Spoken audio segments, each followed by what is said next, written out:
Australian Army retired Major General. Mick, good to have you with us. It's only been in the past hour or so that we've seen Russia's Defence Ministry confirm that its troops are withdrawing from Kherson. And all morning there's been real scepticism from Ukraine and from Kyiv about what's happening there. People there are saying, look, this could be a trick. What do you think? Do you think this is the real deal? Hi, Lucy. Well, I think the scepticism by the Ukrainians is well-deserved. They've seen the Russians deceive them and lie to them throughout this war. But I think in this particular instance, the Russians' position on the west bank of the Dnieper was very tenuous. It was, in fact, untenable, and that's why they're leaving. Many of us have expected this for some time now, and this will allow General Surovikin, recently appointed Russian commander, to consolidate his forces and begin to reinforce them and rebuild some very battered combat units. What else will General Surovikin's strategy be now? Do you think we'll see continued attacks on infrastructure in the coming months? I wouldn't be surprised if we see a step up in the strategic attacks that the Russians have been making on Ukrainian infrastructure, particularly their power and water. They need to do this to show to the Russian domestic audience that they're continuing to have some kind of success in Ukraine, or at least that's the story they want to tell a domestic audience. So we could well see a step up in these attacks, especially if Russia is able to source more Iranian drones and ballistic missiles, potentially.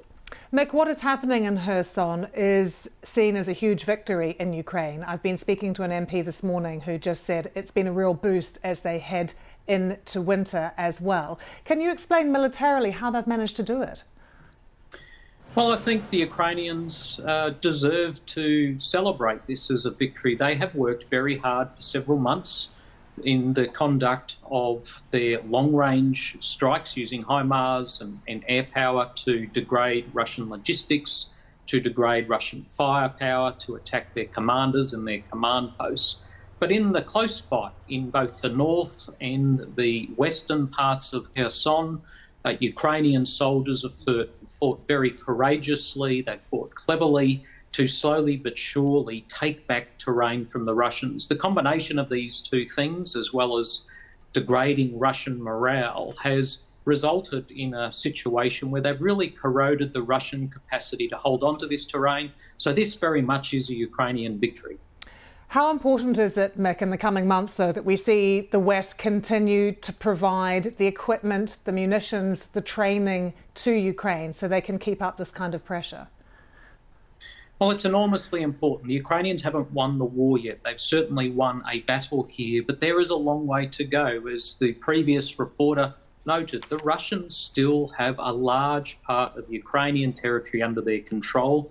They've shown no inclination to give this up. The Ukrainians are going to have to fight them for it.